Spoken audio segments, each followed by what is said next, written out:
Orientation of parts and assemblies in Tekla structures. To control and understand the orientation of parts and assemblies in the model, you can use the Axis plugin or the Orientation Viewer macro.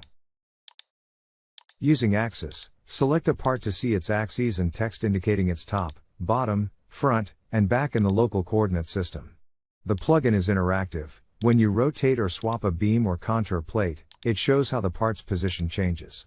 Axis also displays the local axes of custom components. To swap parts, use the swap utility. It's recommended to set the SW shortcut for this command. Select a beam or plate, press SW, and the part will swap its start and end.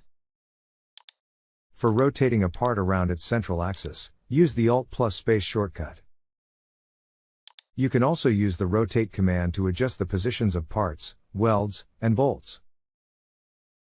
Note that in the latest version, you need to select objects of the same type, parts, bolts, or welds, for the command to work, as simultaneous rotation is disabled. Using Orientation Viewer.